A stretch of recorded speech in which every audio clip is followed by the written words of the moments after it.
The day I went on my business trip, my husband of 3 months was having fun with my best friend of 10 years in our new home. I watched the surveillance coldly from a hotel room not far from home. I listened as they cuddled afterward, discussing how to ask me for a divorce. I took a deep breath. Finally, my plan could move to the next phase. It had rained all night, only stopping this morning. The sky was still gloomy, and there was that distinctive earthy smell outside. I sat at the dining table, peeling eggs for Steve. "Good morning, honey." A warm chest pressed against my back, damp from just getting out of bed. "Morning," I replied weakly. I turned my face slightly, and he planted a heavy kiss on my cheek. Steve lazily sat across from me, picked up an egg, and furrowed his brows impatiently. "Did you have a headache again all night? Every time it rains, you get a headache. I keep telling you to go to the hospital, but you never do." Steve is a doctor. To him, if you're sick, you go to the hospital. I have a problem where my headaches whenever it rains, and he's always urging me to see a doctor, but I've never gone. He thinks I'm avoiding medical treatment, but I just don't like it. Since a car accident in my senior year of high school, I've lost a part of my memory, and am left with this rainy day headache. I don't remember what happened back then.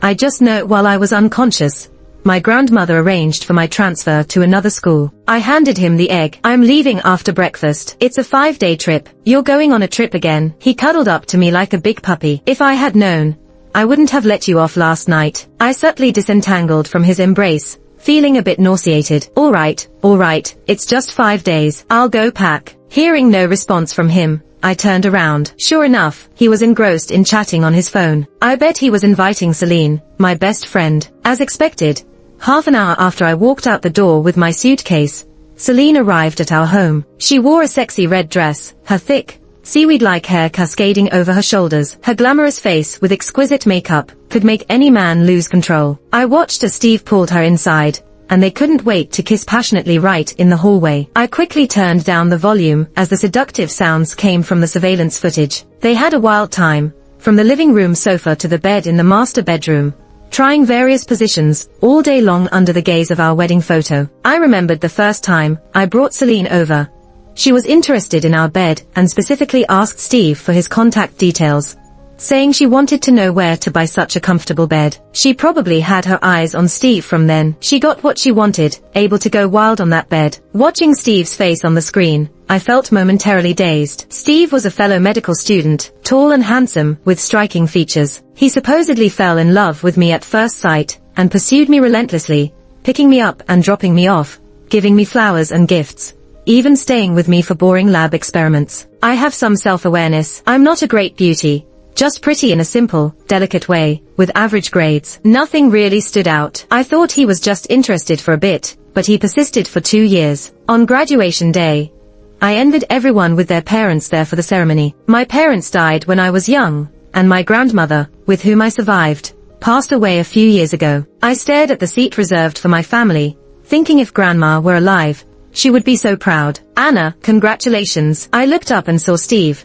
dressed in a suit, holding a bouquet of vibrant flowers and gazing at me intently. At that moment, my heart seemed to burst with emotion. "Steve, can I trust you? If I hand my heart to you, will you protect it?" He nodded firmly and opened his arms. That day, we became a couple. After graduating, I joined Steve's hospital laboratory team, settling into a stable relationship. 2 years later, we married, becoming a little family. I thought we would grow old together like any couple in love. Until a month after our wedding, he took me to meet his parents. That's when I learned he was the sole heir to Booth's Group, the top company in the city. I couldn't even guess his net worth. His parents warmly welcomed me. His mother held my hand, complaining, "This kid should have brought you home sooner. Why hide such a beautiful girlfriend?" I glanced sheepishly at Steve. He smiled and held my hand. "Mom, I was afraid she'd run away. We're officially married, so I dared to bring Anna here." "Steve." Suddenly, a noise came from upstairs, followed by hurried footsteps. Steve stiffened, subtly letting go of my hand. "That's Steve's sister. She was resting upstairs. Must have just woken up," his mother explained, her face a bit awkward. A frail, teenage girl came downstairs, her face pale,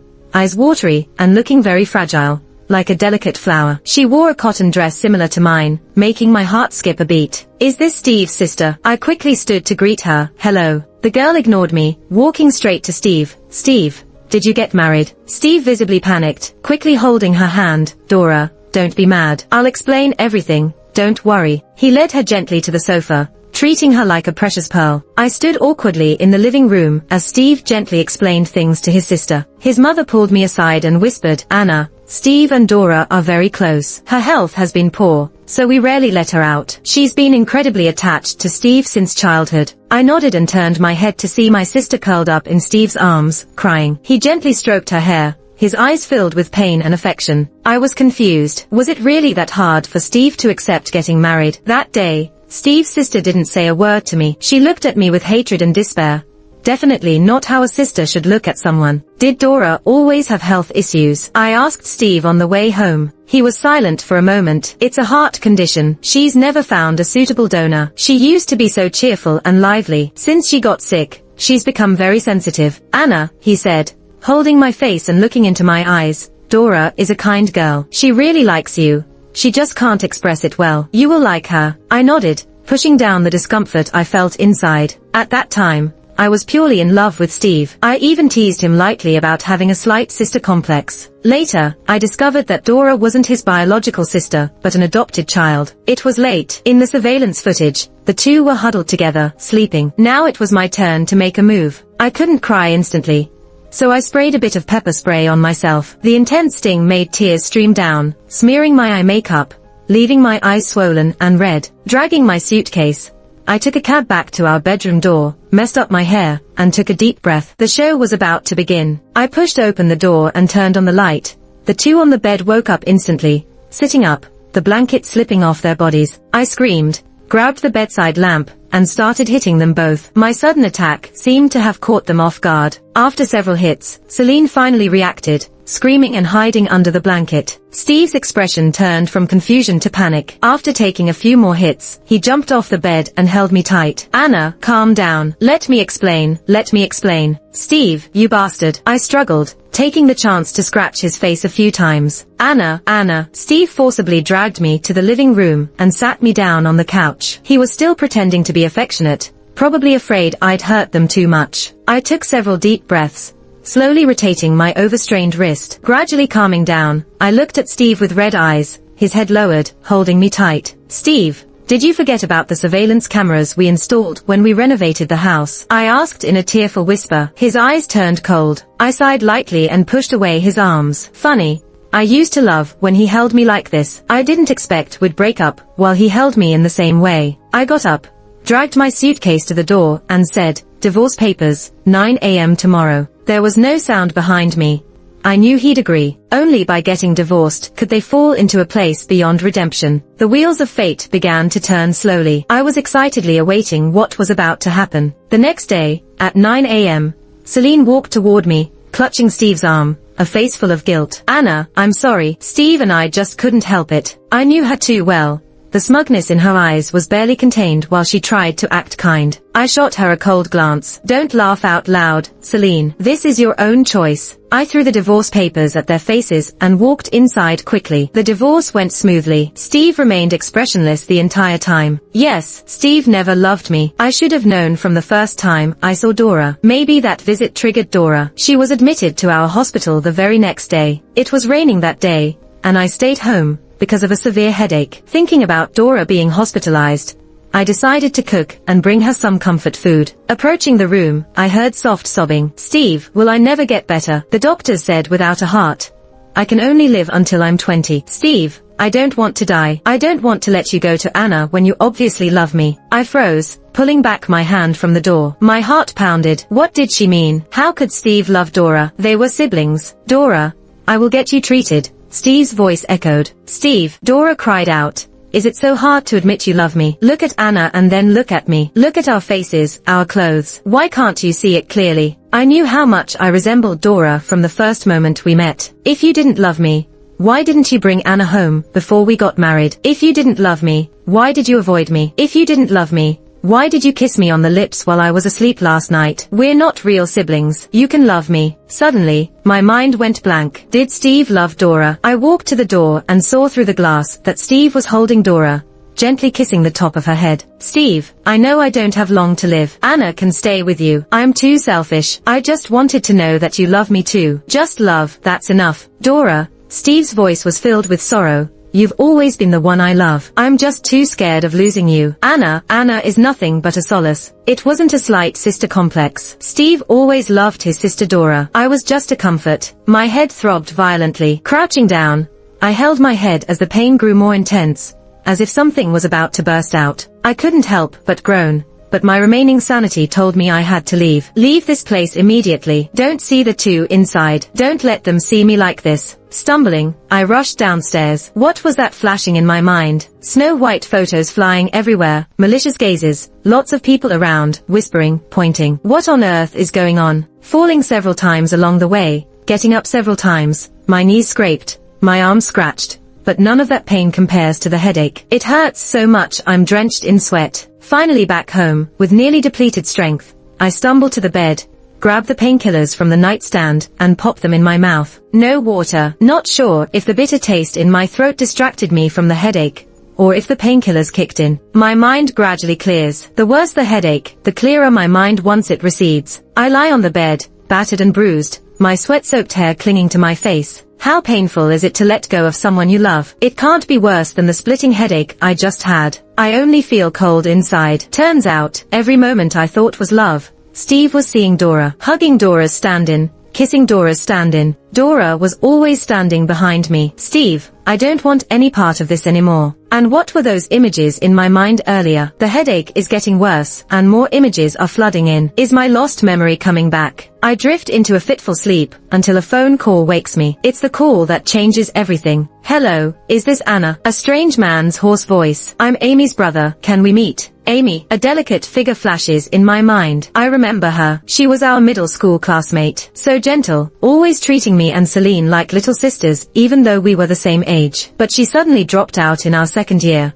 And I think something happened to me around that time too. We lost contact afterwards. Alright, I'm free tonight. I don't know why he's looking for me, but if I can reconnect with Amy, that's good. When I arrive at the meeting place that evening, Amy's brother is already there. He looks to be about our age, standing tall in casual attire that can't hide his commanding presence. He's bowing his head, looking a bit somber. Hello, I'm Anna. I walk up and greet him. He stands slightly. I'm Amy's brother. Sorry to disturb you. It took me a lot to find your contact. No need to be formal. Amy always looked after us. How is she? I can't shake a sense of foreboding. Amy's brother pauses, taking a soft breath. Amy passed away last month. My brain feels like it's been struck, going blank. Amy's gone. She's my age. She left something for you before she passed. He produces a thick, old black book, like a diary, with a letter on top of it. I raise my head in confusion, looking at him. Why did someone who disappeared for so many years leave me this? Amy's brother clenches his fists,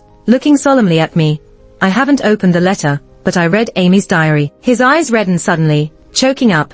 I never expected this from Amy. Anna, I think I need to be with you while you go through this to ensure your safety. Ensure my safety? What could possibly harm me? Unless it has to do with my lost memory. Trembling, I open the letter. Just a few short words inside. Dear Anna, I've finally killed him. That man who trapped me for so long. 4 years, I've been in the abyss, and now I've dragged him down to hell with me. I thought I was the only victim, but when I saw those photos I realized you were too. Anna, my heart is finally free, and now I'm leaving too. The bad man is gone. You should walk out and embrace the sunlight. That man. A giant darkness crashes over me, accompanied by howling wind and rain, sickening panting, and the face of a demon. Pain, all over, head splitting. Anna, a distant call pierces the darkness, bringing my consciousness back. Terrified, I stare at the man in front of me. I've remembered everything. Senior year in high school. Our teacher paired us up for subjects we were weak in. I, struggling in math, was lucky to be paired with the math whiz, Peter. Peter was a star in our school. Sunny, handsome, always acing math, the crush of many girls, myself included. But I never expected Peter to like someone like me, a nobody. Since being in the same group, he often brought me breakfast, always sat next to me while explaining problems, and every time he looked at me, his eyes sparkled. I remember he invited me to meet in a grove after final exams. Anna, I like you. Let's work hard and get into the same college. I will take care of you and your grandma in the future. His eyes' dazzling starlight almost blinded me, and I nodded eagerly. During the winter break, Peter and I planned to study at the city library. Seline wasn't in the same high school as us, always attending expensive private schools. I introduced Seline to Peter. Peter, this is my best friend, Seline. Let her study with us. Sweet, intimate duo became a trio. On the left was my friendship, on the right my love, and I was incredibly motivated to study. Of course, I didn't notice Seline's suddenly brightened eyes that day, or how she dressed prettier each day, nor the jealousy on her face whenever I was close to Peter. I wouldn't have known she liked Peter too, if I hadn't accidentally put their exchanged notes in my bag. Simple invitations and rejections. Peter, let's go skiing this weekend. No. Peter, can we meet tonight? I have something for you. No. Peter, I like you. No reply to the last one. I remembered that after classes ended today, Peter was quiet the whole way while walking me home. I teased him for a while, and he finally sighed, pulling me into a hug. Do you know your boyfriend is being eyed by someone else? Could you be more careful from now on? His sudden hug caught me off guard. Although we have been dating, we always behaved properly and just studied together. It was our first hug. Smelling the fragrance on him made my head spin, and my face turned beet red. I didn't even pay much attention to what he was saying. It wasn't until I saw the note that I understood. I took a deep breath. But it's okay. School is starting soon, and once we're in different schools, Seline will forget about Peter. The next day, I turned down Seline's invitation to study together. I thought everything would get back to normal, but I didn't expect that on the first day of school, I would be dragged into a nightmare. That day during a break, I finished solving a very difficult math problem, and noticed there were hardly any people in the classroom. I looked out the window, and saw many people gathered on the playground. There were white paper-like things scattered on the ground, resembling photos. Were people handing out flyers at the school playground? When a few classmates returned to the class, holding photos and pointing at me, they said, "It's Anna, right? This face looks just like hers." I didn't expect her to look so pure, but still do something like this. You know, she doesn't have parents, only a grandma. No wonder she did such a thing. What kind of thing? I snatched one of the photos from the nearest classmate. In the photo, there was a naked girl with closed eyes and a greasy man. I stared at the photo, trembling all over. Even with closed eyes, I could tell the face was mine from my teenage years, especially since it had Anna, class 3, grade 12 written beside it. When were these photos taken? The man's face was pixelated, so I couldn't recognize him. This is fake. I never did anything like this. Who pasted my face onto this photo? It's fake. Really, I didn't do this. I tried explaining to my classmates. I would remember if I did something like that. Please believe me. All my classmates looked at me with disdain, as if they were watching a fool's futile struggle. I really didn't do it. I pointed desperately at the face in the photo and said, "Look, the face in the photo is just 11 or 12 years old." Me? Suddenly, I noticed a mole on the girl's chest in the photo. I also have a mole on my chest. My mind went blank, and fragments of memories came rushing back. Seline, why do I always fall asleep when studying at your house? I complained to Seline at 12 years old. Every time I wake up, my body feels sticky and sore. Anna, are you not sleeping well lately? You were having nightmares just now, and I couldn't wake you up, said Seline. No, it's only like this when I'm at your place, I mumbled. It couldn't be what I was thinking. I tried to focus my scattered thoughts and searched carefully for clues in the photo. The small trinket hanging by the bedside caught my eye. It was an ugly doll, a gift I gave to Seline when we first met. Yes, this room was Seline's. The pixelated face was Seline's dad, that fatherly figure, who always called me Anna from afar, and stuffed my bag with snacks whenever I visited Seline. Stripped off his false kindness, revealing his true monstrous nature. When did I fall into such a trap without realizing it? I felt cold all over, sweat and tears streaming down my cheeks. It was the milk. Every time I went to Seline's house, the milk her dad prepared contained sedatives. Once I fell into a deep sleep, he did whatever he wanted. I couldn't stop myself from retching. It was disgusting. He did such vile things to me,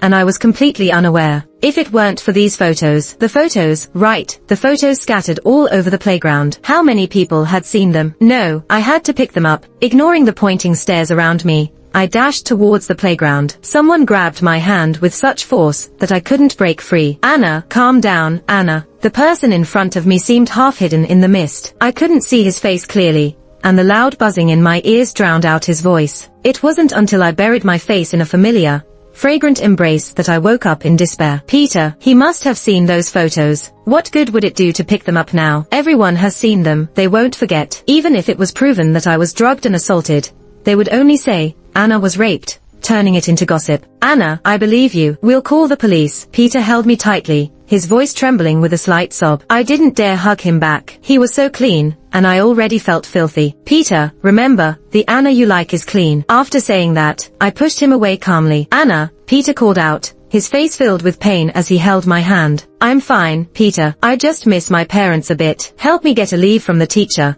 I'm going home, I said, letting go of his hand and turning my back to him. I didn't want him to see my embarrassment. Let him remember me with a smiling face. The photos scattered all over the ground. Let them stay there. Someone will pick them up and destroy them. I don't care anymore. I walked out of the school gate in a daze. Seeing the endless stream of vehicles, I stepped forward without hesitation. I thought I had died, but it turned out I had lost a year of memories. I forgot Peter and that desperate day. I returned to my old self, worked hard in my new high school, and finally got into the university I hoped for. I never saw Peter again. A long time later, I found out that after my incident, the person who spread the photos was caught, and Peter hit him on the head with a brick. Later, his family arranged for him to drop out of school and sent him abroad. I knew nothing of this. I was thoroughly enjoying my college life, acting like nothing had ever happened. But every time it rained, I'd get a headache, and fuzzy images would come to my mind. At first, my grandma would take me to see a doctor. I found it useless and firmly refused to go to the hospital, only taking painkillers when it got really bad. The memories would come rushing in, bringing all the dirt and unbearable truths back to light. Anna, who had recklessly rushed into the sea of cars in utter despair, had washed off her filth. Amy's letter in my hand was stained with tears. I hadn't expected that while I was being kept in the dark, someone else was also drowning in despair, unable to escape. From Amy's brother, I learned that she had attempted suicide countless times over the years, but could never find peace. Until this time, she stormed into that disgusting man's office, said nothing, stabbed him a dozen times, each one a fatal blow, and then jumped out the window. Such a kind person. She didn't know I had lost my memory, and thought I was also stuck in a nightmare. Before dying,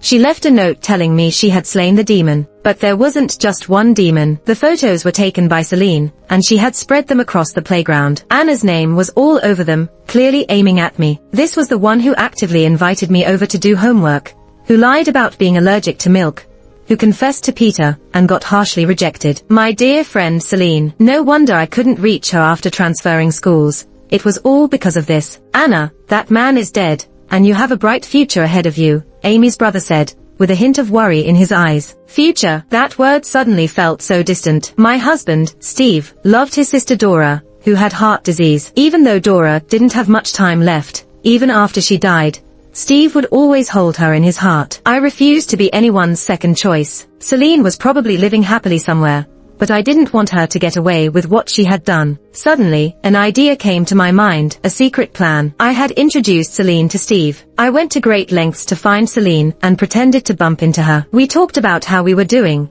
and when she heard I was married to Steve, she couldn't hide her excitement. She immediately arranged to visit our new home that weekend. When she saw Steve, I didn't miss the sparkle in her eyes. This is my best friend, Seline, I introduced her. Nice to meet you. Steve wasn't in high spirits. His smile seemed forced. Only Dora could affect his mood like that. It looked like Dora wasn't doing well. I held his arm and playfully said, Seline was a treasure in our class. Shake hands with her. What treasure? Steve asked with a loving smile. Because she's Rh negative, I said. Seline's blood is rare. Is that so? Steve glanced at Seline thoughtfully before extending his hand. Well, Seline, come over and play more often. Keep Anna company. Seline's face lit up with a smile. I let go of Steve's arm and coldly watched the two of them. I gave them the choice, hoping they'd restrain their desires, but if not, of course, they didn't let me down. In less than a week, they were sneaking around right under my nose. Within a month, they were fooling around in my bed. I remained calm and minimized my presence in front of Steve. After all, he was busy dealing with two women now and had little time left. Steve transferred most of his assets to me, which I hadn't expected. Though he cheated first and deceived my feelings first,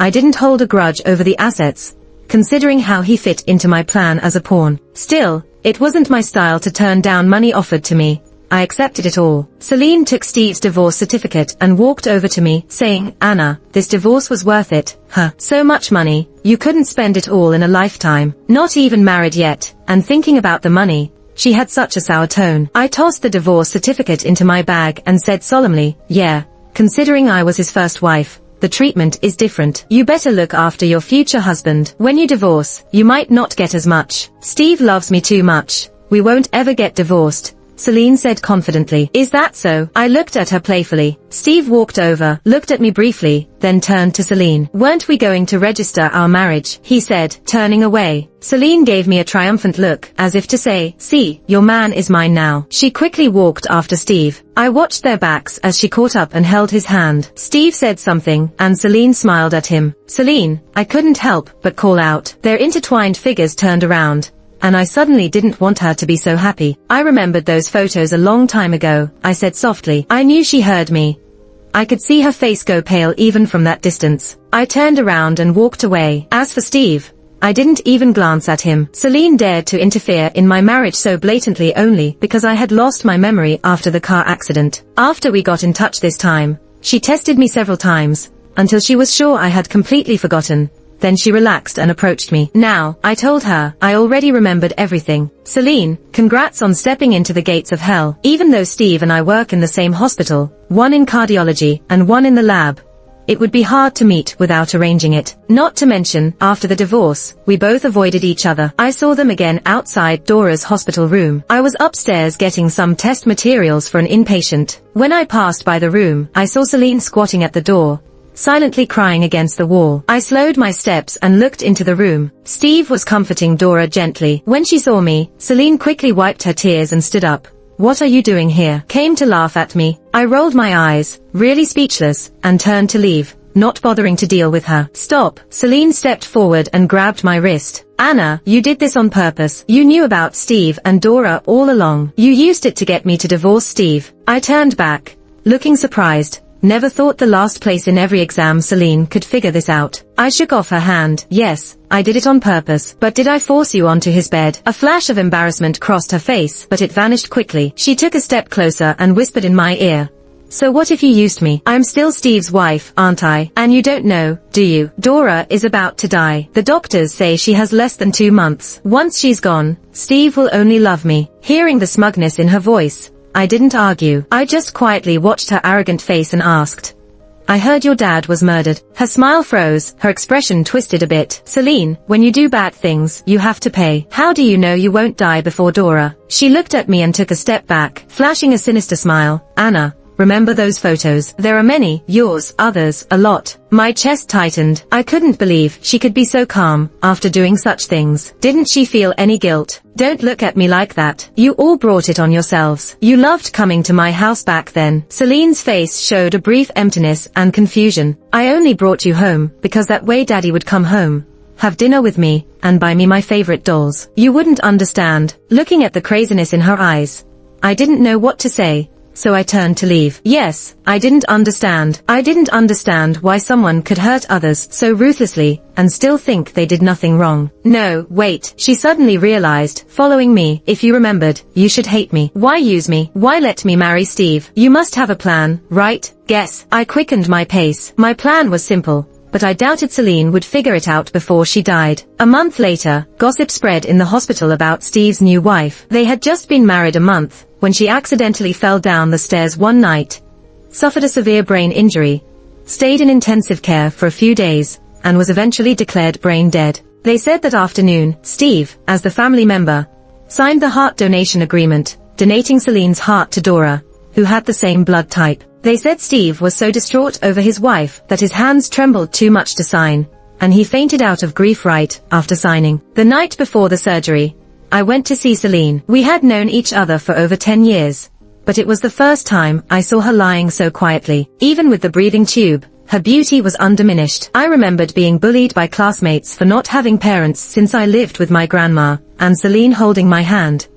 I don't have a mom either. Let's play together. From kindergarten, we went to school together, shared toys, and did homework together. She gave me years of companionship, along with the deepest hurt. I sat by her bed. Seline, do you remember when you invited me to your house? You stopped downstairs and hesitated, asking if we could skip it. I asked why, and you stammered before taking me in. That was the first time, right? You hesitated then, didn't you? So, because of that moment of kindness, I gave you a chance. When I contacted you again, I introduced you to Steve on purpose. I thought if you cared about my feelings even a little, as long as you kept your distance from Steve, Because he was my husband, you wouldn't get hurt. But you chose this path. I could only watch you walk it. Seline, I came to tell you, even if you die, I won't forgive you. When I walked out, I ran into Steve rushing in. He looked exhausted and worn out, but nothing could hide the joy in his eyes. Seeing me, he paused. Anna, what are you doing here? Came to see Seline. Congrats, Steve. Dreams really do come true. While everyone was consoling him on his loss, I congratulated him on achieving his goal. His face showed a hint of panic. Anna, what do you mean? I patted his shoulder. Congrats, Steve. You finally get to save the woman you love. What do you know? He grabbed my shoulder tightly, his eyes bloodshot as he stared at me. I calmly pulled down his hand. I know it's always been Dora you love. Should I know anything else? He gave me a deep look, seemed to believe I knew nothing more, and then lowered his head. Anna, I'm sorry for all these years. I didn't care, and couldn't be bothered to listen. I'm leaving for abroad tomorrow. After the divorce, I resigned and applied to a university overseas for further studies. The past few days, I've been handing over my work and handling my domestic properties. I believe I won't be back in the country for a few years. Returning home, I packed my luggage. Then I took out my phone, opened the surveillance app, and replayed the footage from the day Seline had her accident. At 3:15 a.m., Seline appeared at the stairs, looking dazed as if about to go downstairs. At that moment, Steve came up behind her and without hesitation pushed her down. Steve then walked down, checked her breathing, and took the cushion from the couch, pressing it tightly over her nose and mouth. After a while, he removed the cushion, called for an ambulance, and pretended to be performing CPR. I watched calmly and captured the video, sending it to a new phone. I had told Steve long ago that we had installed surveillance cameras at home. He must have forgotten about them. I put the new phone into a packaging box. On my way to the airport tomorrow, I will mail this box to the police. As for what will happen to Steve, let the law decide. As for me, I'm heading toward a better future. Shortly after the divorce, I received a beautiful postcard. It was from the country I'm about to arrive in, signed elegantly by Peter.